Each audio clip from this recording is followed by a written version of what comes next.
네, 안녕하세요. 네, 반갑습니다.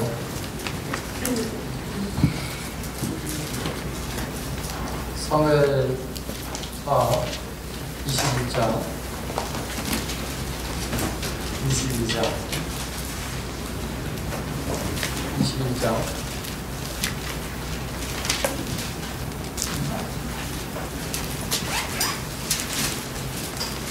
1절부터 6절까지 형제님이 좀 읽어주시면 좋겠습니다.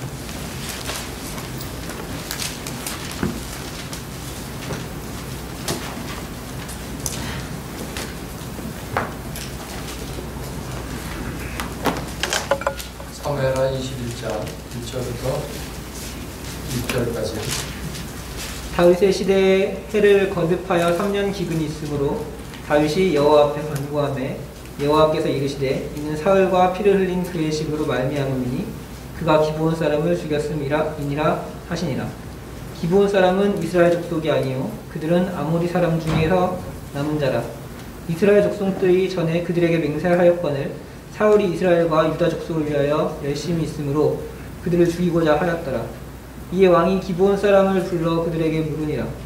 다윗이 그들에게 묻되 내가 너희를 위하여 어떻게 하랴? 내가 어떻게 속죄하여 너희가 여호와의 기업을 위하여 복을 빌겠느냐 하니 기브온 사람이 그에게 대답하되 사울과 그의 집과 우리 사이의 문제는 은금에 있지 아니하오며 이스라엘 가운데 사람을 죽이는 문제도 우리에게 있지 아니하니이다 하니라. 왕이 이르되 너희가 말하는 대로 시행하리라. 그들이 왕께 아뢰되 우리를 학살하였고 또 우리를 멸하여 이스라엘 영토 내에 머물지 못하게 하려고 모해한 사람의 자손 7사람을 우리에게 내주소서. 여호와께서 택하신 사울의 곡을 기부하여서 우리가 그들을 여호와 앞에서 공매어 달겠나이다 하니 왕이 이르되 내가 내주리라 하니라. 네, 감사합니다. 14절 같이 읽겠습니다. 시작. 사울과 그의 아들 요나단의 뼈와 함께 베냐민 땅 셀다에서 그의 아버지 기스의 묘에 장사하되 모두 왕의 명령을 따라 행하니라. 그에야 하나님이 그 땅을 위한 기도를 들으시니라.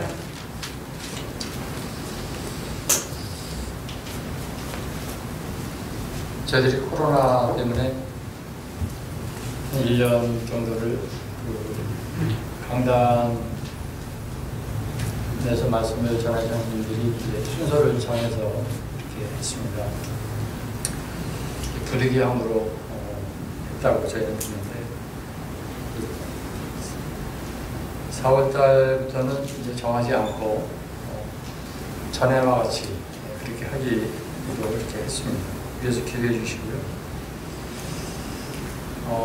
성도님들한테 죄송한 마음은 제가 목소리가 좀 작죠? 이 순서를 정해서 하니까 안 나가면 안 되잖아요. 갑자기 몸 상태가 안 좋아가지고 진짜 안 나왔으면 좋겠는데 이 순서를 정해다 보니까 이런 또 단점이 있네요. 제가 안 나가면 또 그래서 순서를 정하지 않고 그냥 하는 게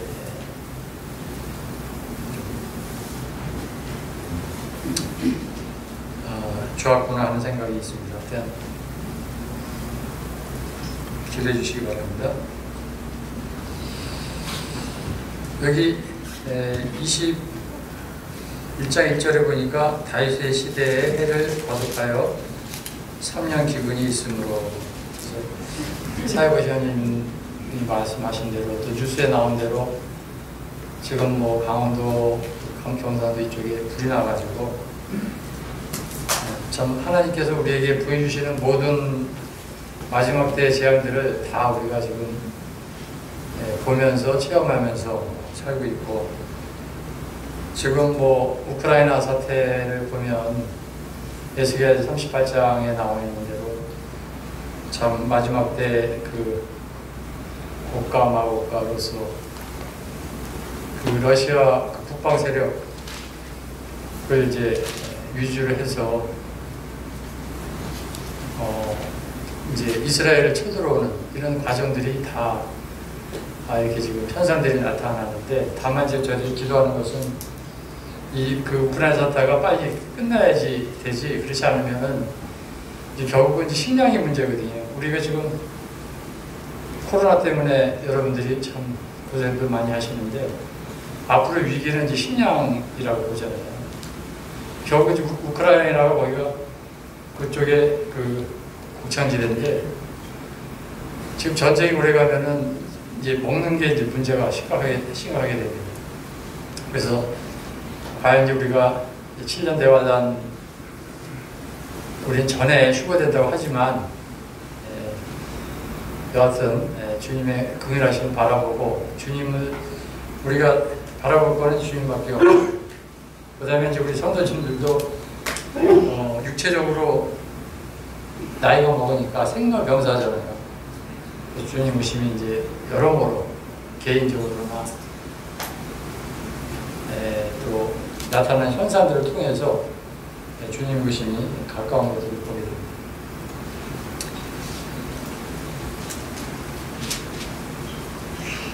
이 사무엘하를 통해서 제가 이제 저희가 일꾼들에 대한 많은 교훈들을 이렇게 이제 갖고 있는데 이제 21장서부터 24장까지는 이제 부록이라고 할 수 있는 이제 마지막 부분입니다. 오늘 이제 제가 말씀 전하고 그 다음에 한 번 정도 이렇게 나눴다고 생각하는데 끝까지 마무리를 했으면 하는 마음이 있습니다.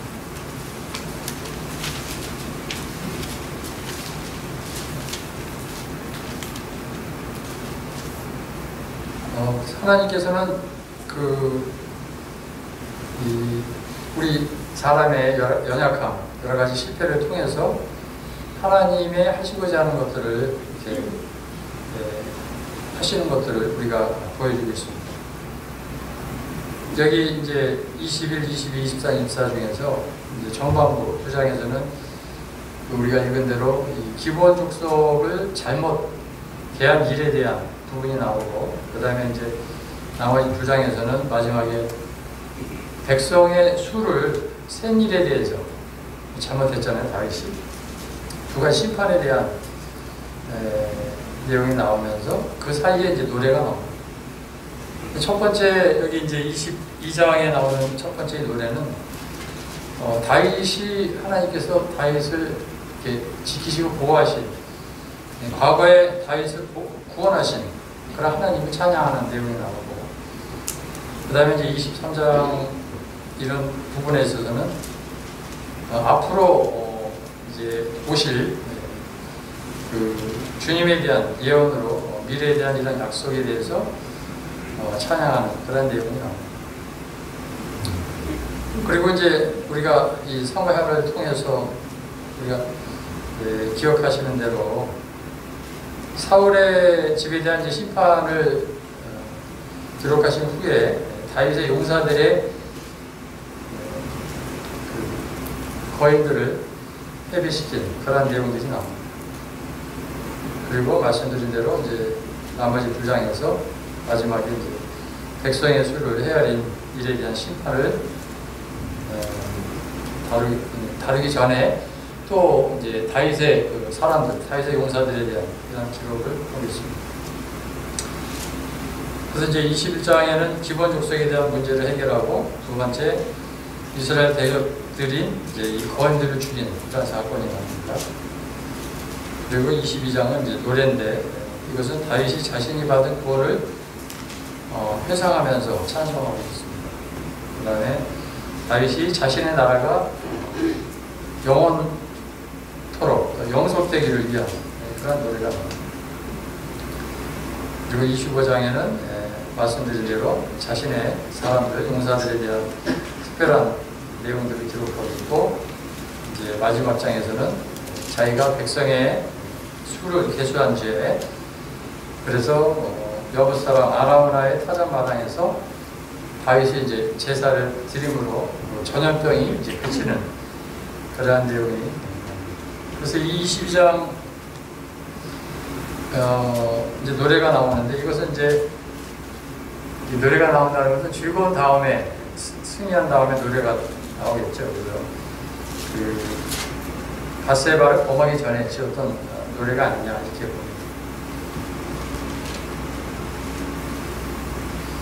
그리고 이제 그 마지막 23장, 24장에 이제 나오는 노래는 그 다윗이 마지막 통치 말기에 기록된 것으로 여하튼 여기 이제 오늘 21장 말씀드릴 내용인데 이 기본 족속에 대한 문제를 해결하는 중에 다윗은 이제 더 이상 사울로부터 그렇게 쫓겨다녔는데 거기서부터 더 이상 이제 위협이 되지 않는 이러한 그 내용을 또 보게 되고요. 그 다음에 이제 그 거인들을 죽인 내용들. 그래서 결과적으로는 이제 외부의 적으로부터 위협받는 일이 끝나게 된 것을 말하고 있습니다. 그리고 다행히 이제 아까 서두에서 제가 하나님께서는 인간의 이 실패, 연약함을 통해서 하나님이 하시는 일을 목적을 나타낸다고 말씀드렸는데 결과적으로는 이제 이 인구조사를 통해서 하나님이 징계를 받았지만 그 아라우나의 타작 마당이 결과적으로 여러분들이 이제 아시는 대로 예루살렘 이제 성전터, 솔로몬의 성전터가 되는 것을 보게 됩니다.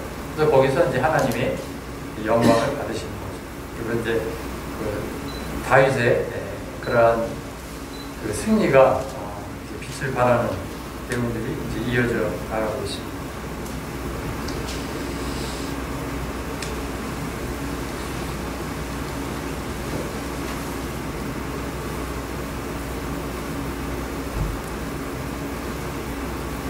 여기 이제 1절에 다윗의 시대에 해를 거듭하여 3년 기근이 있었다.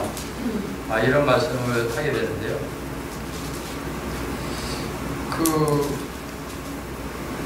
제가 이제 이걸 생각하면서 코로나가 지금 2년이 지났잖아요. 근데 숫자가 지금 더 늘어나고 있잖아요.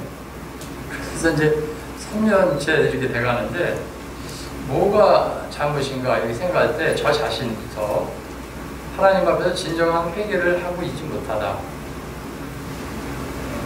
이 세상 사람들이 하나님의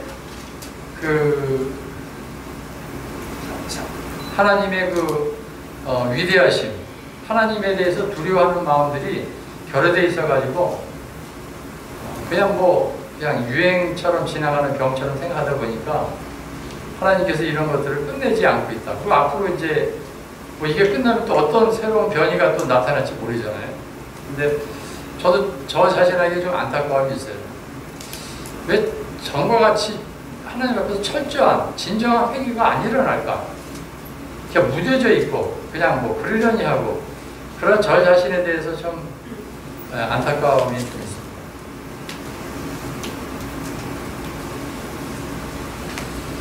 영업 때 이제 다윗이 기도를 하게 됩니다. 문제가 뭐냐 이거죠. 도대체가. 우리 지역교회가 주님을 섬길 때 복음이 확장이 안 되고 성도들이 그 연약함 가운데 있고 모이기를 패하고 있고 도대체 문제가 뭐냐. 우리 자신부터 또 교회가 이제 돌아보는 때 무슨 문제가 있느냐, 무슨 죄가 있느냐, 우리 가운데. 그걸 드러내야 되잖아요. 그걸 빨리 제거해야 되잖아요.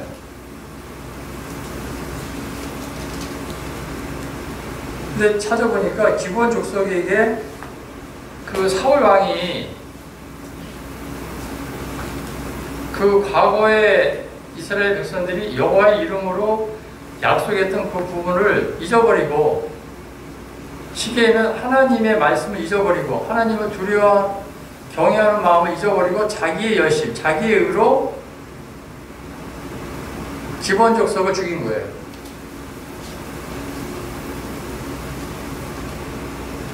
근데 이제 그런 일들이 언제 발생이 됐는지 성경에 나와 있지는 않습니다. 그러나 여호수아 9장을 통해서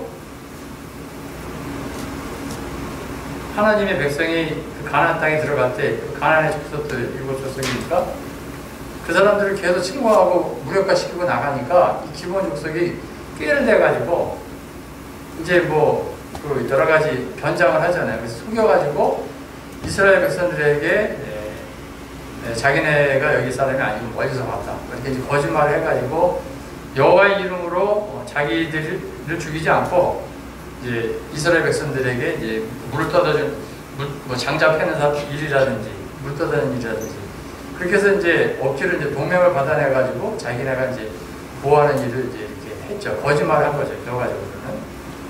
그러나 문제는 그거를 하는 과정에서 이스라엘 장로들이 약속을 했거든요. 여호와의 이름으로.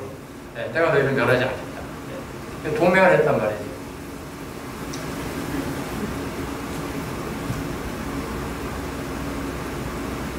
근데 이제 사울은 이러한 하나님의 말씀, 이러한 기록들을 이제 무시했습니다.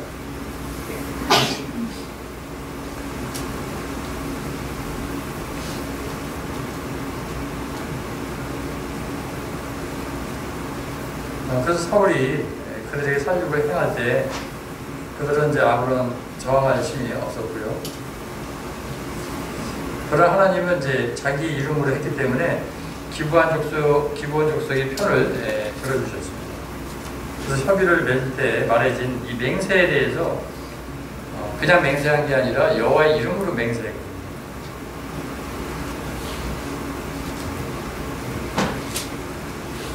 그래서 이제 문제를 찾아가게 될 때 이 범죄한 자들이 누구인지를 이제 알게 된 다음에 이제 다윗은 어떤 증거를 원하는지 기브온 족속들을 이제 대표를 불러가지고 물어봤어요. 그럼 어떻게 보상을 해주면 되겠느냐?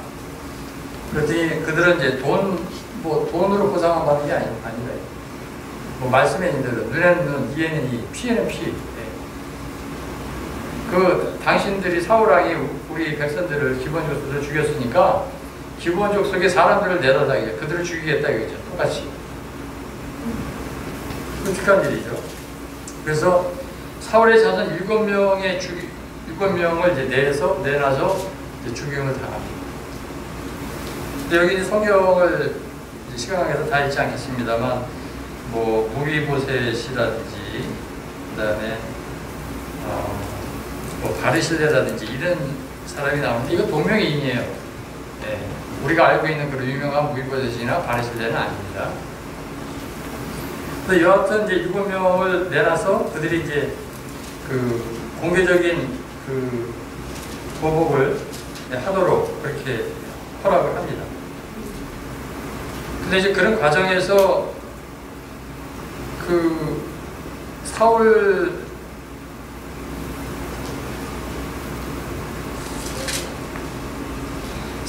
그 첫 미스바가 낳은 이제 그 아들들이 이제 있거든요. 근데 자식을 사랑하는 마음은 똑같잖아요. 그 생아들을 죽게 되니까 그 부모 입장에서는 그 죽은 그 장소에 가서 그렇게 슬피 우는 거예요. 처절하게. 이제 그런 소식을 듣게 되지. 근데 이제 그 미스바라는 사람이 여러 가지 이제 그 시체들을 아들이니까 보호하기 위해서 여러 가지 환경 가운데 이렇게 지켜보고 있는데 비가 떨어지는 거예요. 비가. 그러니까 그동안 3년 동안 기근이 됐다가 비가 떨어지니까 이분이 이제 그 자기 아들들의 시체를 보호하는 것을 이제 그만하는 거예요. 왜냐하면 어떻게 보면 이제 하나님의 뜻이다. 그걸 이제 알게 된 거죠. 그래서 4년 동안 기근이니까 먹고 살기가 힘든 상황인데 여하튼 간에 하나님께서 그 비가 뚝뚝뚝 시체 위에 떨어지는 걸 보고 이제 그 일을 이제 멈추는 일을 하게 됩니다. 그리고 집으로 돌아오죠. 그러니까 결과적으로는 이 사울이 잘못했다는 것이 드러난 거죠. 여호와의 이름으로 맹세한 것에 대해서 분명히 잘못한 것이 드러났다는 것이 하나님의 이제 가문 뒤에 비가 온 것으로 말미암아 이것은 잘못된 거구나 이걸 깨닫게 된 것입니다. 근데 결과적으로 이제 사울이 하나님을 경외함 없이 두려움 없이 하나님의 이제 어떤 인도하심 하나님의 뜻이 결여된 상황에서 열심을 한 거예요. 그러니까 이거는 뭐냐면 이제 저 자신을 이제 돌아볼 때 하나님의 임재, 하나님의 뜻을 무시하고 내가 그냥 열심히 뭘 하는 거예요. 뭐 전도를 한다든지 또 뭐 성도를 섬기는 일을 한다든지 또 뭐 성도들을 가르치는 일을 한다든지. 근데 그걸 할 때 나 자신이 하나님을 경외하는 마음이 없이 하나님 말씀대로 하지 않고 내 생각대로 하는 거예요. 그런 게 우리가 얼마나 많습니까, 사실.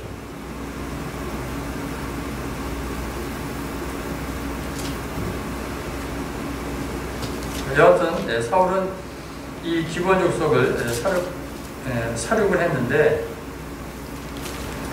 결과적으로 하나님께서 심판함으로 그 기본 족속과 똑같은 그런 운명에 처하게 된 것입니다. 그래서 우리는 그 맹세라는 말이 제가 이제 찾아보니까 뭐 몇백 개가 나오더라고요. 성경에, 구약과 신약에. 근데 대부분의 구약에 많이 나와요. 맹세라는 말이. 제가 이제 전에 어떤 충청도에서 오래전 얘기예요. 결혼식을 갔는데 그 주례보는 형제님보다 더 선배되신 분이 주례를 하신 형제님이 끝나고 나오니까 딱 권면하시더라고요. 보통 결혼할 때 그러잖아요. 집 보거나 슬프거나 아프거나 더 말거나 헤어지지 않을 것을 굳게 맹세합니까? 이렇게 물어보죠. 네? 옛날에 결혼하신 분들은 다 그렇게 질문 받았을 거예요. 그러면 신랑 신부가 내내 하잖아요. 그렇게 하면 안 된다는 거. 그 자리에서 얘기하시더라고요. 맹세라는 말을 쓰지 말라요. 우리 기독교인들이. 신약에 와서도 마태복음 5장입니까? 맹세하지 말라 그랬잖아요. 그 맹세가 인간들끼리 한 게 아니고 우리 믿는 사람들은 주님의 이름으로 하잖아요. 근데 구약에서는 여호와의 이름으로 한 거거든요. 그러니까 저 자신이 수없이 강단을 통해서나 또 선생님들하고 교제를 통해서나 기도 집회나 뭐 여러 가지 성경 공부, 부르교제를 할 때 우리가 끝날 때 예수님의 이름으로 기도합니다 하죠. 그럼 성도들이 다 대부분이 뭐라 그래요? 아멘 하잖아요. 근데 그거 한번 생각해 볼 필요가 있다는 거예요. 그러니까 아멘한 거하고 맹세한 거는 차원이 다르지만, 예? 내가 그렇게 되기를 원합니다 이렇게 했잖아요. 그럼 거기에는 책임과 특권이 따른다는 거예요.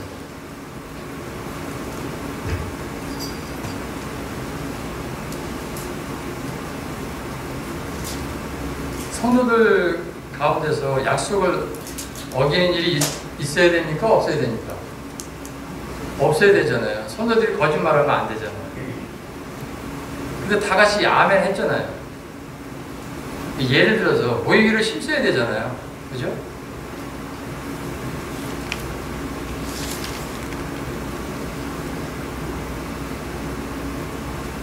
특별히 일꾼으로 섬기는 주일학교 교사나 또 집사일을 하시는 분이나 또 장로일을 하시는 분이나 교회에서 앞에서 이렇게 책임을 맡으시는 분들은 거기에 대한 특권이 있으면 거기에 대한 책임이 따라야 되거든요. 저 자신이 얼마나 말 실수가 많습니까? 말이 많고. 네.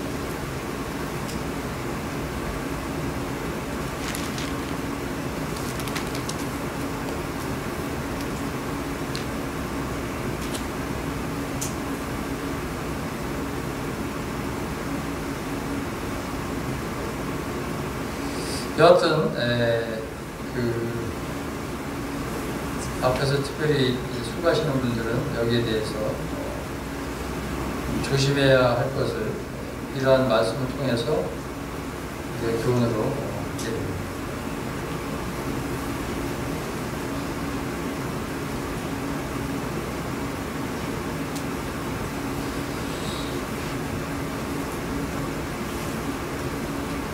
자, 그 다음에 이제 리스바가 그 아들들이 철저하게 그 죽음에 대해서 슬퍼하고 이런 소식을 이제 듣게 될 때 다윗은 이제 어떤 마음을 갖게 되냐면은 전에 이제 사울의 그 죽음에 대해서 그 안정되지 않은 상황이었기 때문에 그 사울 왕이니까 하나님으로부터 기름 부은 왕이잖아요. 제대로 장례를 치러주지 않았거든요. 그러니까 함께 사울과 그의 아들들 또 이번에 7명을 죽였잖아요. 그 시체들을 다 해가지고 합동으로 이제 정식 장례를 치러주는 거예요. 어떻게 보면 이제 예의를 갖추는 거잖아요. 마무리를 제대로 한 거죠. 그래서 여하튼 사울과 그의 후손들을 위해서 장례식을 치러줬습니다. 그 다음에 이제 14절을 우리가 이제 같이 읽었는데 다시 한번 제가 읽을게요. 사울과 그의 아들 요나단의 뼈와 함께 베냐민 땅 셀라에서 그의 아버지 기스의 묘에 장사하되 모두 왕의 명령을 따라 행하니라. 그 후에야 이제 장례가 다 끝났어요. 하나님이 그 땅을 위한 기도를 드리십니다. 그러니까 하나님을 우리가 두려워해야 될 것이 뭐냐면 하나님의 이 거룩, 하나님의 약속의 말씀이 시간이 지나면 전에 그 일을 순종하지 않았다. 그 일을 바로 하지 않았다. 그럼 시간이 지나면 그거 해결된다. 그게 아니라는 거예요. 그건 인간의 생각이에요. 우리는 그렇거든요. 선도 간의 문제에 있어서 그 시간이 지나면 해결되겠지. 그냥 내버려둬. 뭐 이럴 수도 있어요. 근데 뭐 사상으로 그럴 수도 있어요. 그게 또 지혜일 수도 있고, 침묵이라는 게. 근데 분명히 하나님께서 하신 약속의 말씀, 그리고 그 약속을 성도 간에 약속을 할지라도 주님의 이름으로 약속했으면 그거 반드시 해야 되거든요. 그러니까 구약에서 여호와의 이름으로 맹세했으면 그거 반드시 해야 된다는 거예요. 시간이 지나면 그거 다 그냥 다 통과가 된다는 게 아니거든요.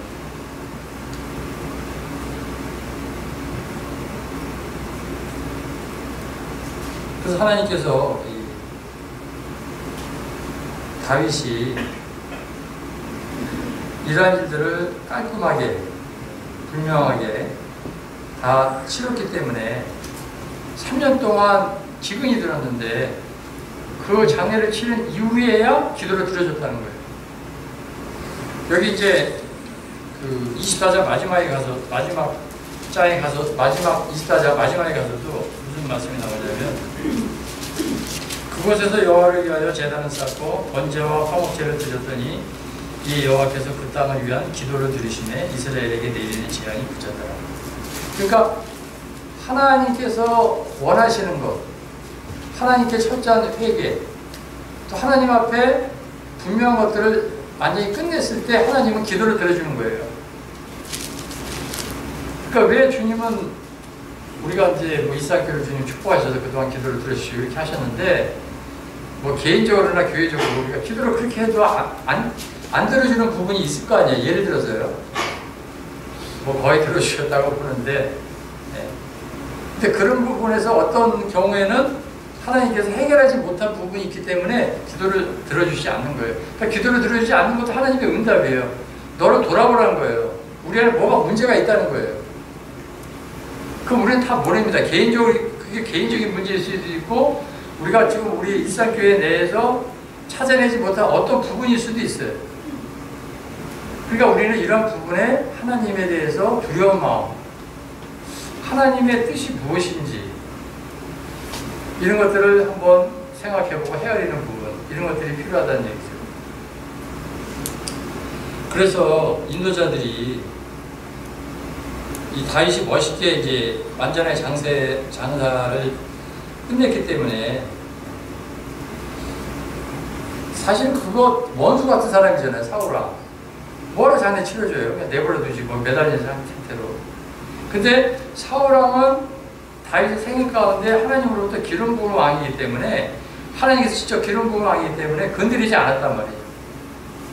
그러니까 잘못한 그 사울왕이 잘못한 건 잘못했지만 하나님께서 그걸 인정한 거에 대해서는 다윗왕은 분명히 인정하고 간 거거든요. 그러니까 앞에서 섬기는 성도들이 가운데 이제 이게 쉬운 일은 아닌데 어떤 부분에 분명히 할 것을 분명히 해야 되고 그것은 하나님의 뜻, 하나님 옳은 뜻을 따라가야 되지만 또 어떤 경우는 지혜롭게 사랑을 나타내서 그것을 잘 이렇게 해결해 나가야 되거든요. 그러니까 일꾼들을 위해서 지혜와 총명을 위해서 일꾼들을 위해서 기도를 해야 됩니다.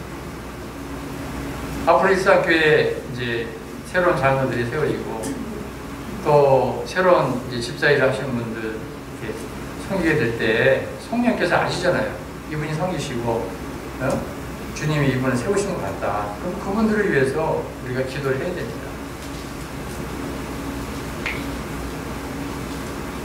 그래서 때로는 우리들의 선배 가운데 훌륭한 은사가 있으신 분, 또 훌륭한 뭐 전도자, 교사 그런 분들 가운데 우리가 이제 한때는 이제 귀하게 생각했는데 간증이 좋지 않아서 넘어지시는 분들도 있잖아요. 예를 들어서요. 근데 그런 분들에 대해서도 우리가 이제 중립을 잘 지켜야 돼요. 그러니까 그분들의 좋은 것에 대해서는 우리가 존경하고 받아들이고, 다만 그들의 연약함과 실수에 대해서는 그냥 주님께 맡기고 기도해드리고 그렇게 가야 됩니다. 쉽게 하면 여기 그 여호와의 이름으로 맹세했는데 그들을 기본적으로 보호하기로 했는데 우리가 함부로 하면 안 되거든요. 그 다음에 이제 15절서부터 22절까지는 그 블레셋 축석을 물리치는 그런 내용들이 쭉 나옵니다. 사사기에서도 이 블레셋 축석이 나오는데 뭐 육체의 정력을 상징하기도 하고요.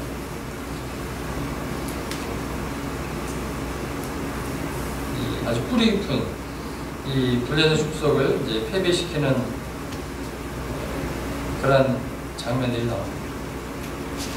그러니까 앞에서는 사울 가문 내부의 어떤 문제들을 깔끔하게 해결하고, 그 다음에 이제 여기 15절서부터 22절까지는 그 외부의 적을 이제 또 완전히 해결하는 그런 부분들이 나옵니다.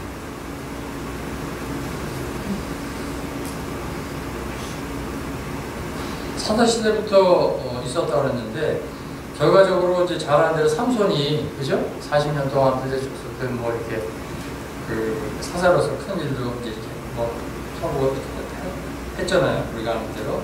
근데 결과적으로 이제 다윗이 이러한 부분을 이제 마무리하는 것을, 끝장내는 것을 보게 됩니다. 그리고 여기 15절서부터 22절까지의 싸움은 결과적으로 다윗 가문과 그 거인의 가문의 싸움인 것을 보게 됩니다. 이 거인 가문이라는 것은 결과적으로 그들은 뭐 덩치가 크고 싸움도 잘하고 하잖아요. 그러니까 세상의 여러 가지 권력, 뭐 권세, 세상에서 자랑하는 뭐 이런 것들이겠죠. 그들은 또 여러 가지 또 자존심이 강한 그런 사람들인데, 여하튼 이와 같은 싸움 가운데서 그 17절에 보면은 이제 다윗이 전쟁에 나가니까 전쟁에 나가지 말고 우리한테 맡겨달라 이렇게 얘기하고, 그리고 당신은 이스라엘 등불이다. 이 등불이 꺼지면 안 된다. 그러니까 교회에서 앞에서 이제 수고하시는 인도자들, 이분들이 이제 그런 역할을 하는 거거든요.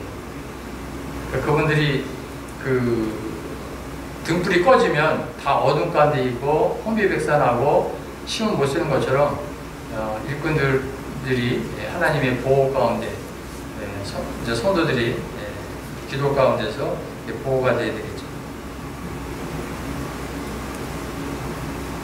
그리고 이제 다윗은 감사한 것은 이제 과거에 그 젊었을 때 그 골리앗을 만군의 여호와의 이름으로 나가서 싸워 승리했잖아요.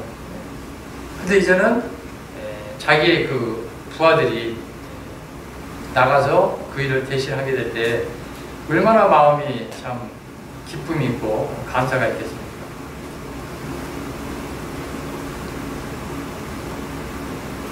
그리고 여기 이제 말씀드린 대로 4명의 그 거인들이 죽는 장면이 나온다고 말씀드렸는데, 그 4명의 그 거인들을 우리가 생각할 때 그 높아진 그 사람들은 교만이라든지 이기심이라든지 시기심이라든지 거짓, 이런 것들도 다 같은 한 근원에서 이런 것들이 나온 것을 보게 됩니다. 악한 성품들이죠. 그리고 그들은 한결같이 이 다윗을 죽이는 것이 목표였습니다. 그래서 말씀드린 대로 대적의 목표는 이 지옥계의 인도자들을 무너뜨리는 거예요. 그래서 대적이 승리를 거두면 나머지 우리는 이제 겁에 질릴 것이기 때문에 이런 부분에 있어서 우리가 방어를 해야 되겠죠. 그 다음에 그 다윗의 그 젊었을 때 소년 시절에 나가서 그 5개 물매를 가지고 그 칼을 든 그 골리앗을 승리했잖아요. 근데 문제는 그때 자기가 젊었을 때 승리했다고 지금 나이가 먹었는데 지금도 승리하라는 보장이 있는 것이 아니거든요. 그러니까 우리가 이제 이런 부분에 조심해야 되는, 해야 된다는 생각이 드는데, 우리가 같이 주님을 섬기다가 보면 어느새 가까이 있었던 그 젊었을 때 한때 섬겼던 성도들이 소식이 없는 경우가 있죠. 여러분 성도님들 어떠세요? 주변에.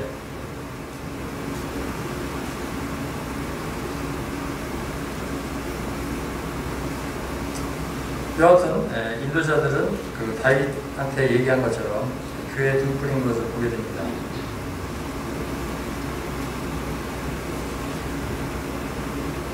그리고 이제 모임에 보면 우리가 이제 형제자매님들 우리가 동역자라고 얘기하잖아요. 이러한 자들이 그 다윗이 한때 이러한 본을 젊은 날에 보였기 때문에 그러한 영향이 미쳐서 이런 일들을 이제 같이 할 수 있는 용감한 자들을, 형제자매님들을 주변에 두신 것에 대해서 우리가 감사가 됩니다. 이 용감한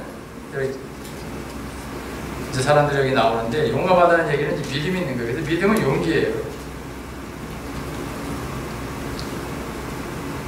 우리가 감사한 거는 우리가 젊은 날에 뭐 교회를 개척하고, 그 다음에 참 좋은 직장을 버리고 중국에 가서 또 그 모든 부귀영화를 내려놓고 중국 영혼들에게 복음을 전해서 거기에 모임이 세워지고, 또 필리핀에 가서 또 세워진 모임을 또 돌아보고 거기 영혼들을 또 위해서 또 기도하고, 또 이런 일에 모든 것들을 참 그 옥합을 부숴버리고 나가는 이러한 그 성도님들, 또 뿐만 아니라 이제 나아가서 그 후배들 가운데 이제는 뭐 50대 40대가 아니라 30대에서도 이런 일이 일어난다면 얼마나 감사가 되겠습니까?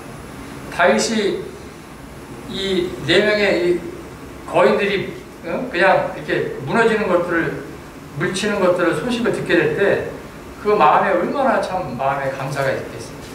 흐뭇한 마음이 있고, 새로운 인도자들의 이 도움을 받을 때, 동역을 받을 때 참 하나님께 참 기쁨이 아니 될 수가 없는 것이죠.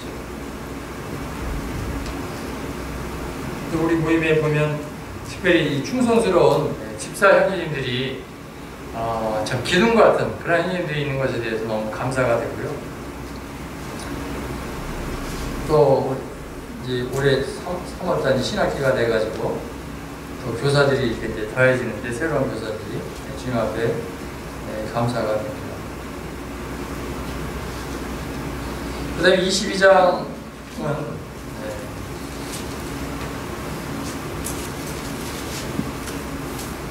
그 시편, 뭐 시라고 할 수 있는데 감사의 노래가 쭉 있습니다.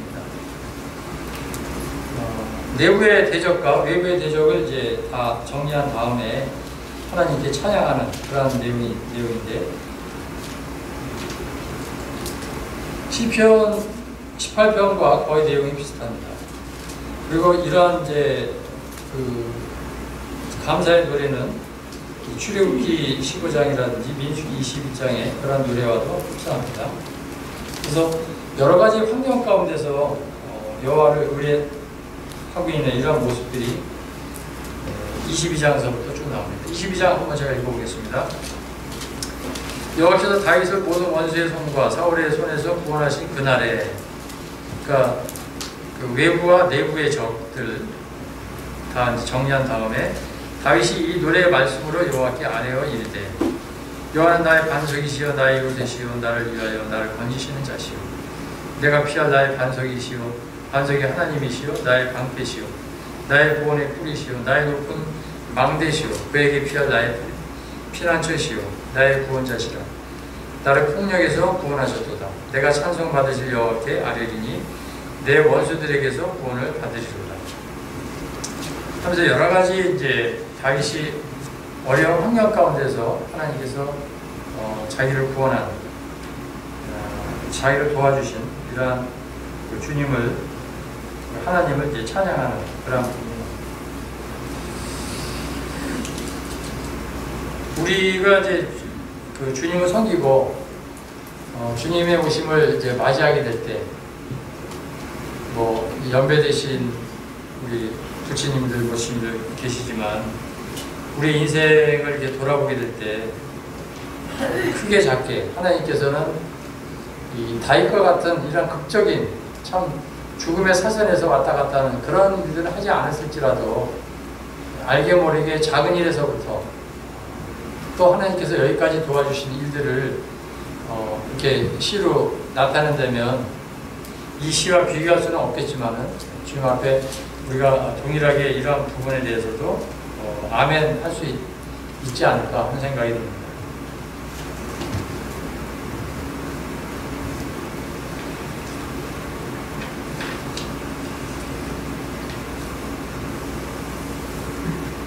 크게는 이제 1절부터 28절까지는 다윗은 자신이 사울의 손에서 건진받은 사실을 기념하고 있고요. 이제 후반절 29절부터 51절까지 다윗은 이방 대적들을 향해 거둔 자신의 승리들을 기념하고 있습니다.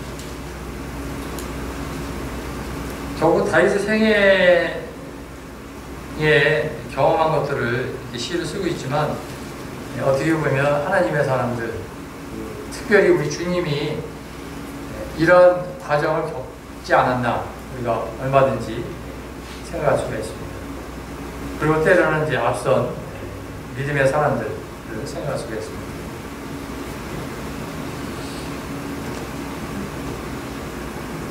조금 세분해서 제목만 말씀드리면 여기 이제 앞에 화면에도 나와 있는데 약간의 좀 차이는 있습니다. 장절에 그 2절부터 7절까지는 여호와의 위대하심이 나오고 그 다음에 8절부터 20절까지는 여호와의 구원에서 나타나는 위엄과 힘에 대해서 이렇게 나오고 있습니다.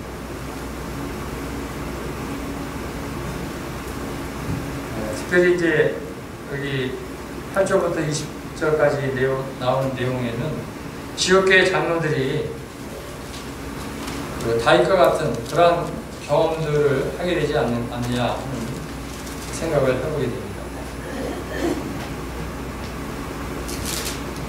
여하튼 그 주님을 이렇게 섬기는 분들은 성도들을 그 사랑의 대상으로 이렇게 봐야 되지 믿음의 대상, 신뢰의 대상으로 보면 안 되죠. 그래서 이 신뢰의 대상, 믿음의 대상은 오직 하나님입니다. 그러니까 말씀을 붙잡아야 돼요. 그래서 내가 하다못해 주일학교를 하게 되더라도 하나님으로부터 말씀을 붙잡고 그 말씀을 의지해서 그 교사의 충성을 이렇게 할 수가 있는 거거든요. 근데 사람의 말에 의해서 슬픈 얘기입니다만 그 특별히 주일학교의 그 교사들이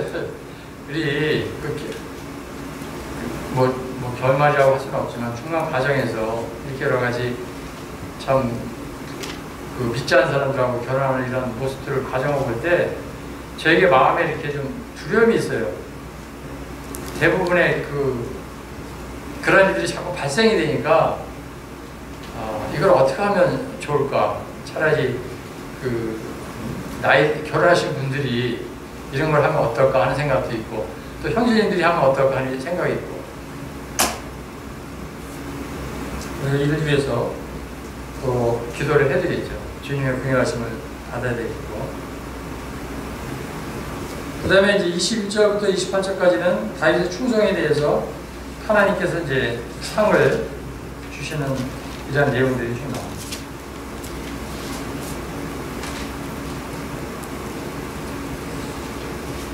26절, 28절 한번 읽어보겠어요. 자비한 자에게는 주의 자비하심을 나타내시며 완전한 자에게는 주의 완전하심을 보이시며 깨끗한 자에게는 주의 깨끗하심을 보이시며 사악한 자에게는 주의 거스리심을 보이시리이다. 주께서 공고한 백성을 구원하시고 교만한 자를 살피사 낮추시리이다.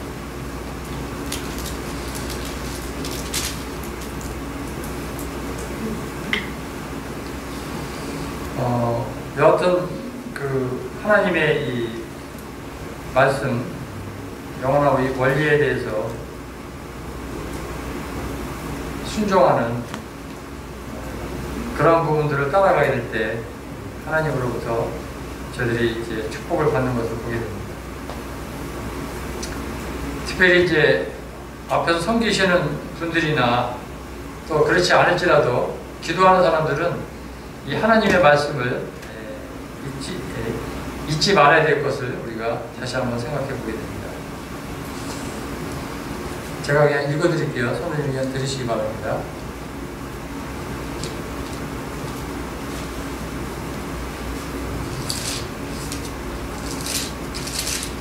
시편 50편 23절에 보면 이런 말씀이 있어요.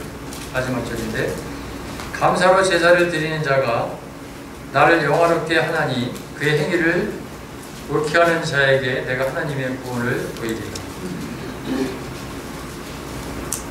감사로 제사를 드리는 자가 나를 영화롭게 하나니 그의 행위를 옳게 하는 자에게 내가 하나님의 구원을 보이리라. 그래서 주님은 깨끗한 자에게는 주의 깨끗하심을 보여주시고 사악한 자에게는 주의 거스림을 보이시리라. 이런 그 하나님의 원리를 말씀하고 있습니다. 여하튼 우리가 하나님 앞에서 선한 양심을 가지고 거짓 없는 믿음을 가지고 청결한 마음을 가지고 주님을 섬기를 때 하나님께서는 그 행위를 옳게 하는 자에게 내가 하나님의 구원을 보인다고 말씀하고 있습니다. 그리고 이제 후반부 29절부터 49절까지는 다윗이 대적들을 이제 이기는 장면이 나오는데 여기서는 이제 소극적인 부분보다 적극적으로 그 방어적인 부분보다 공격적인 그러한 자세를 이게 나갈 것을 말씀하고 있습니다.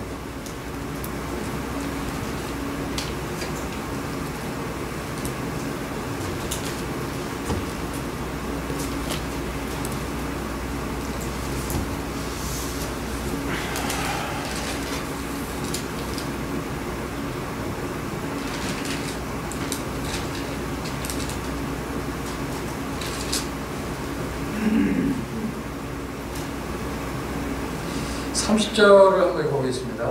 본문 말씀 사무엘하 22장 30절. 내가 주를 의뢰하고 적진으로 달리며 내 하나님을 의지하고 성벽을 뛰어넘는다.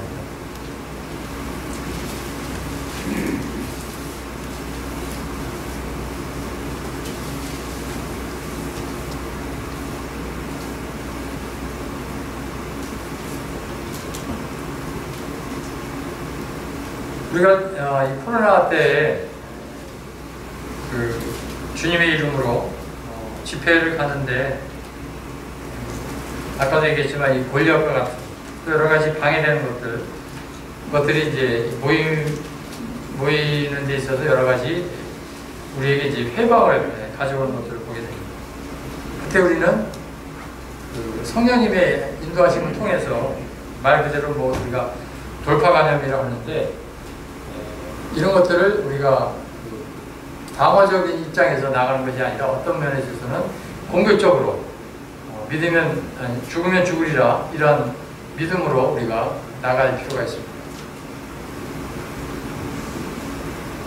우리가 이제 초대교회 역사를 보고 있는데 그 시대하고 지금은 이제 다를지라도 비교해 보면 우리가 사실 너무 연약한 가운데 너무나 좋은 환경 가운데서 우리는 그냥 전 죽기를 무서워 일생이며 총노릇 하는 그러한 그 우리 건강에 대해서 또 우리 생명에 대해서 위축돼 가지고 코로나 때문에 잘 못 모이고 뭐 이런 부분들이 있었는데 여하튼 주님의 은혜 베푸셔서 우리 현지인들에게 주께서 믿음을 주셔서 여기까지 주님 인도해 주시고 또 이렇게 모일 수 있도록 특별히 이 코로나 시대에 금요일날 기도 집회로 모인다는 것은 대단한 겁니다. 다른 지역에서 금요일 특별히 기도 집회로 모이는 데가 많지가 않거든요. 여호와를 인하여 기뻐하는 것이 너의 힘이다. 니에미아서 8장 10절에도 이런 말씀이 나오는데요. 여하튼 오늘 광고를 통해서 또 코로나로 걸려서 고생하시는 성도님도 계시지만 여하튼 우리가 서로 돌아와 사랑과 선행을 격려하고 모기를 피하는 어떤 자들의 습관을 하지 말고 그날이 가까운 곳으로 더 그리하는 또 사도들의 가르침을 받고 교제하고 떡을 떼고 기도하기를 전혀 힘쓰는 또 올해 우리가 같이 말씀을 이렇게 읽은 대로 내가 이럴 때까지 주님 언제 올지 모릅니다. 있는 것과 권하는 것과 가르치는 것에 전념하라. 이런 일에 우리가 같이 한 마음으로 함께 함으로 집합적인 간증을 통해서 주님께 영광 돌리는 그러한 선생님들 되기를 바라는 마음이 있습니다. 마지막 절 읽고 마치도록 하겠습니다. 50절, 51절. 이러므로 여호와여 내가 모든 민족 중에서 주께 감사하며 주의 이름을 찬양하리이다. 여호와께서 그의 왕에게 큰 구원을 주시며 기름 부음 받은 자에게 인자를 베푸시며 영원하도록 다윗과 그 후손 되기로다.